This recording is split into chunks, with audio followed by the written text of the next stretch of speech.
This is GB Camper Conversion's latest van tour on a new Vauxhall Combo Life.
So this van is based on well, it's not based on, but it's the same as a Citroen Berlingo and the Peugeot Partner TP, I believe. This is the Vauxhall Combo Life.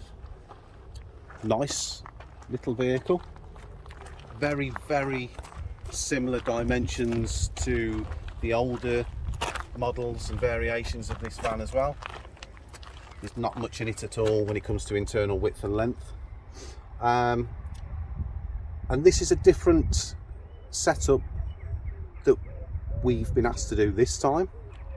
So I'm going to open the driver's side loading door first, and this is just where the storage for this side is. So obviously in a small vehicle you are limited to such storage, and this was the compartment that we got. Okay, you've got to access it from opening the side loading door, but it's fine, you know, it's a decent sized little compartment, nice and tall, 600 tall, a couple of 100 mil deep. And because we've extended the floor on this one, the floor does go all the way to the other side. So that's it's probably around about 1400 wide that you can throw, you know, maybe some poles down there if you've got an awning, that kind of thing, or any other luggage that you want to travel with. You can just slide under there and you've got the full width of the van. We finished the edges off with an aluminium trim. It just keeps it neat, it doesn't wear so quickly. If we're just going to go up to the edge with the vinyl, or if you chose a carpet. Let's go around the other side.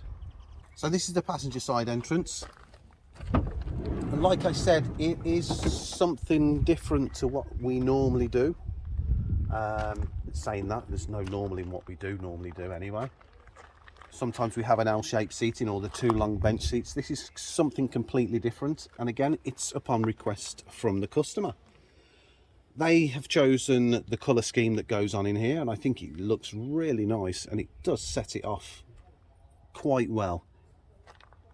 Obviously everybody's got their own taste. Mine personally, I think it looks really nice. I think the colours go really, really well. So yeah, the setup is, we have a bench seat going across the rear. This is now stopping the access out of the back door, which is fine because we've still got access coming through the side door. And then we've got another bench seat which runs just behind the driver's side, sort of halfway in the middle of the van if you like. But again, it's nice and wide. That is almost 900 mil in width by 550 deep, so it's a decent size comfortable seat. The one at the back, slightly narrower, and I'll explain the reason why for that. But it's slightly narrower, as in it's 750, but it's still 500 deep. So you get two really nice seating positions, because this is for a couple, so we had to bear that in mind. They both get a nice sized seat now to sit on, and because we've lowered the heights of our seat boxes now, you get plenty of head clearance, and obviously now the back door's down, this acts as my backrest for this cushion. But I can sit here comfortably now on my own seat. We can probably get 2 people on that one. And like I say, it's a nice size seat. You know, we can get 2 people on this seat now quite comfortably. Or you can have it to yourself and just relax. We made this backrest slightly shorter than the unit, just as, obviously using this unit, I didn't want the backrest coming up a lot further, just because it would stop you from being able to use this worktop as a feature of the build, because there are things incorporated into the unit that you would want to use, and having this at that nice height, it's still a nice backrest.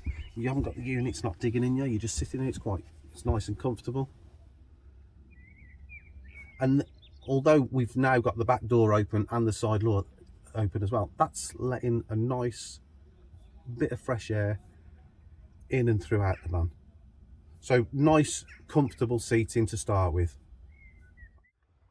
So the storage unit that we fitted on this one, again with particular requests from the customer, we were asked for 2 main items, and one of them was being a sink with a fresh water supply.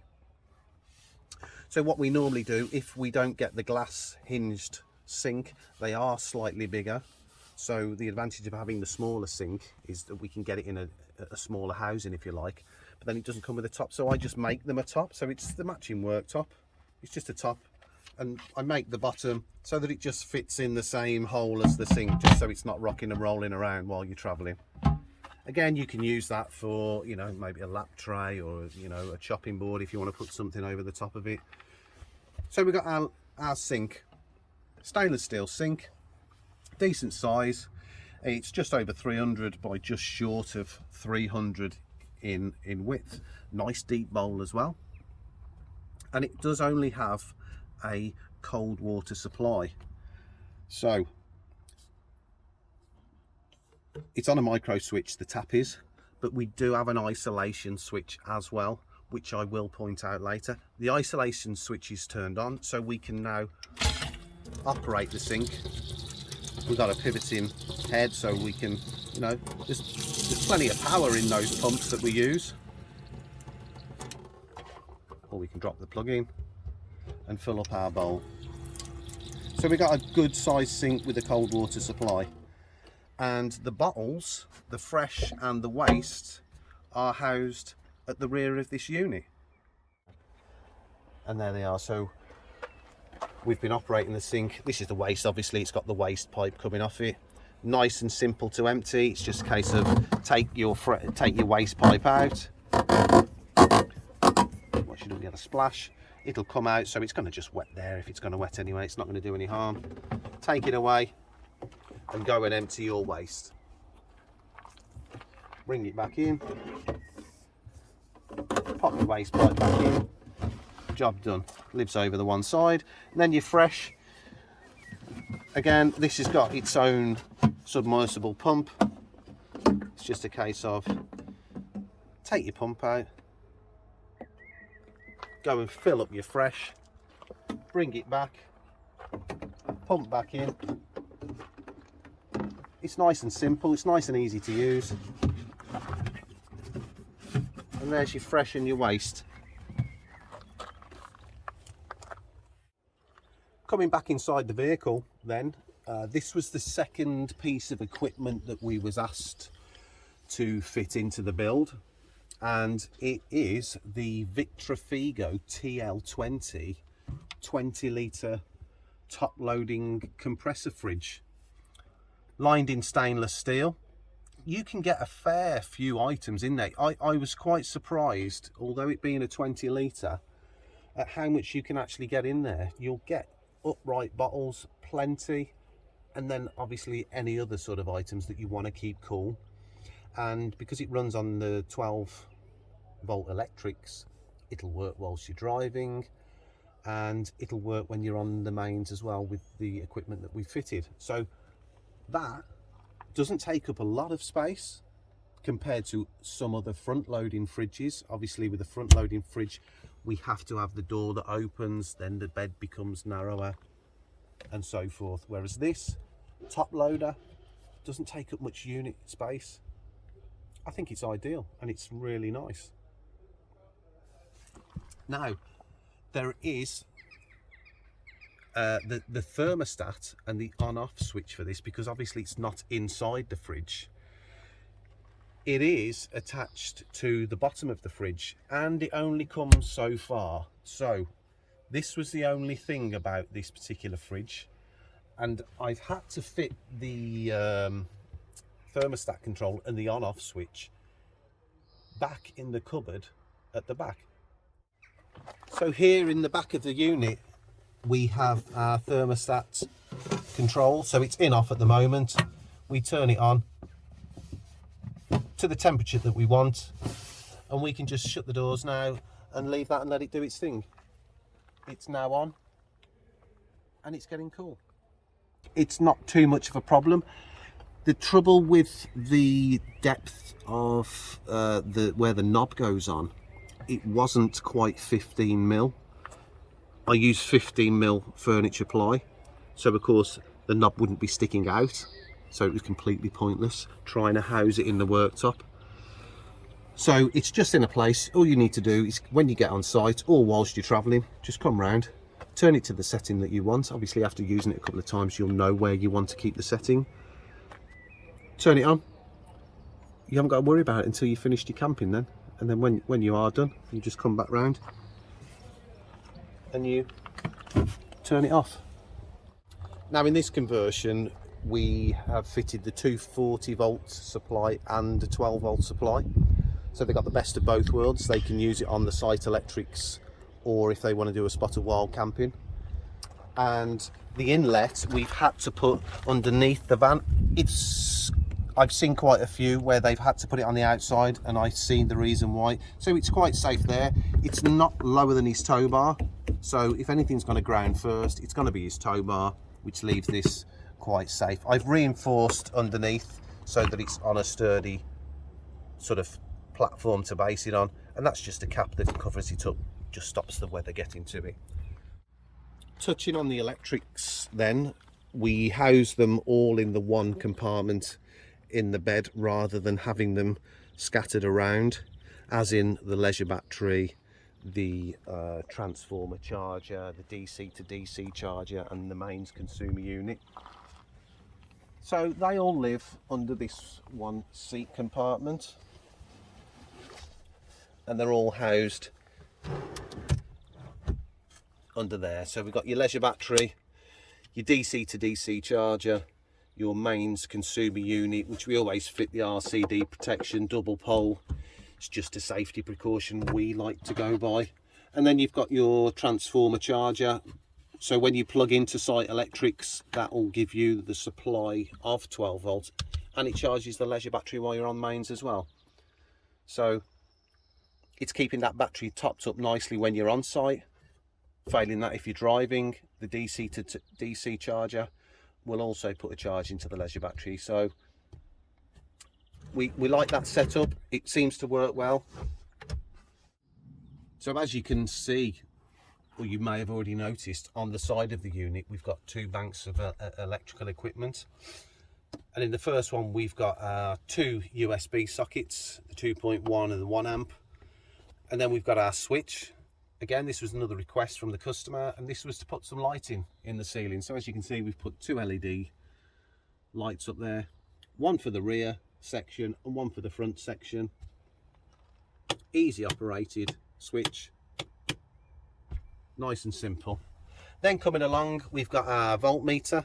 This is just going to tell us the condition of our leisure battery, and then obviously when we're driving the needle will go up, and when we're on site electrics the needle will also go up as well. It's just giving the customer, it gives them something to keep an eye on to see the state of the leisure battery.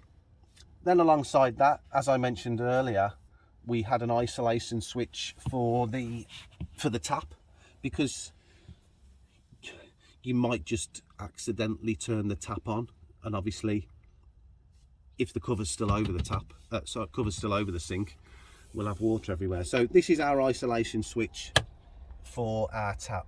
So now if we work the micro switch on the tap, it won't work until we press the switch to take the isolation off. Then alongside that, we've got just your regular 12-volt power socket. Also, with having the 240, this was just another item that we were asked to put in, just because of the neatness, I suppose, was a pull-up tower with 3 240-volt sockets in it. So again, it stows away nicely. It doesn't take up much room. It's in its own little housing inside that cupboard that we showed you earlier, and that just stows away nicely when you're not using it, which sort of frees up this bit of workspace here now. Onto the bed then. Now, with all the micro campers that we do, we try to make them as easy to use as possible, and they are very simple to use. And this can be used whilst we're in the vehicle as well. And all it is a simple operation. We have a handle on the front of this seat base. We're just going to pull that from its locked hinges, and it's going to slide forwards until it meets the other seat. That backrest now drops into that, and that makes up the first part of the bed. So it's nice and simple. We can have the back door down at this point and still do all this while we're inside. And all we're doing here is the same thing, is we're pulling out our bed until it's going to meet this plastic, until it comes no further, basically. That's as simple as that is. Then we've got a backrest that's going to locate in here, and then the other backrest we stow away in the underfloor storage in that compartment, and it just fits in there nicely. I'm going to drop this one in first. That locates in there, and then this one, we make them a nice tight fit rather than being sloppy. This one then just gets the full extension of the runners that are underneath, so it's pushing the runners as to their maximum, so we know we're getting the full width. And that is now 1 metre wide at this point by almost 950 in length to this point, and then in the rear we're getting another section of bed which was 750 wide by almost another 900 in length. Now there's 2 ways of getting in now. You can either get in through the back door or you can get in through the side door. Obviously getting in through the back door, you're going to have to pull the handle down at the same time. It might be a little bit tricky, so we would advise pulling the handle down or just shutting the back door and getting in through the side. But the idea is, and again it was this was what the customer asked us to do, make that top half wider because they intend on sleeping up that end. So the top half of your body is slightly wider than as your legs obviously narrow down, so they're happy to have a narrow section for the legs, and then it tapers up and out for the wider section of the top half of your body, still getting access to everything that you need really. So you can operate your lights, still get to your USBs, use your tower, put your maybe a tablet or a small TV on that work surface there, and we're good for a good night's sleep. So although I showed you at the front that the bigger seat box has the one side that's empty for them to put items in, the back one is completely free to put whatever items you want to put in there as well. So a decent bit of storage under that seat box, a nice sized compartment in the front one. If you're not taking any water, you can use this compartment for storage, And then we've got the storage compartment on the rear of the driver's side in the side loading door, where we've got more storage. Plus with this one, they have got a roof box fitted, so that's ample storage for any items, bedding, clothing, that kind of thing that you want to take with you. This is another conversion done by us at GB Camper Conversions, based in Tamworth in Staffordshire. We have a website, www.gbcamperconversions.com. There's an inquiry form on there. Send us any inquiries, feel free to get in contact, we can have a discussion. If you'd like to put a thumbs up on the video, that would be great. And if you haven't already, you can subscribe to the channel by pressing the button below. And thanks for watching, and we'll see you in the next one.